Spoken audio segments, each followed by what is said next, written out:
जून म्हणजेच आंतरराष्ट्रीय योग दिन। जगभरात साजरा होणाऱ्या या दिवसाचा मुख्य राष्ट्रीय कार्यक्रम यंदा कोलकात्यात होत आहे।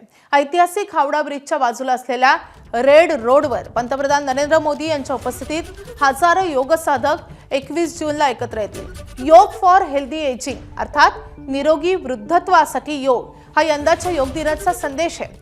कोलकात्याच्या ऐतिहासिक हावडा ब्रिज आणि रेड रोड हा स्वातंत्र्यपूर्ण काळाचा साक्षीदार असलेला महत्त्वाचा परिसर आता योगाच्या महासंगमाचा साक्षीदार ठरणार आहे। थेट हावडा ब्रिज आणि रेड रोडच्या ग्राउंडवरून आढावा घेतलाय आमचे प्रतिनिधी डॉक्टर संजय महाजन यांनी। आपण जर का बघितलं तर सध्या मी कोलकात्यातील हुबळी नदीच्या तीरावर आहे आणि ऐतिहासिक रेड रोडवर पंतप्रधान नरेंद्र मोदी यांच्या उपस्थितीत हजारो योग साधकांच्या या उपस्थितीत हा योग दिवस साजरा होणार आहे।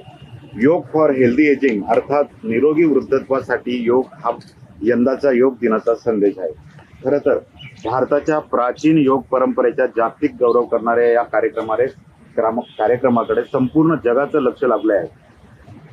जर का आपण बघितलं तर मी सध्या हुबळी नदीच्या तीरावर आहे आणि ऐतिहासिक असा हावडा ब्रिज आपल्याला समोर दृश्यात दिसत आहे।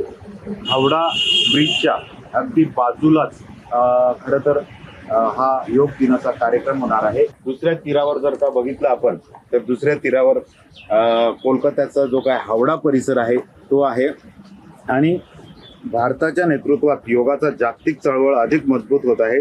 त्या अनुषंगाने आरोग्य, संतुलन आणि सकारात्मक जीवनशैलीचा संदेश देणारा हा योग दिवस उद्या जगभरात कोट्यवधी लोकांच्या जीवनाचा भाग बनणार आहे। मोठ्या प्रमाणात उद्या जवळपास 40 ते 45 हजार साधक पंतप्रधान नरेंद्र मोदींच्या उपस्थितीत या ठिकाणी योग दिनाचा योग अभ्यास करणार आहे। 12वा आंतरराष्ट्रीय योग दिन हा कोलकात्यात होत आहे आणि जगभराचं लक्ष हे कोलकात्याकडे आता लागून राहिलेलं आहे। Cameraman Shantaram sir, doctor Sanjay Mahajan, ABP माझा, कोलकाता। एबीपी माझा, उघडा डोळे बघा नीट।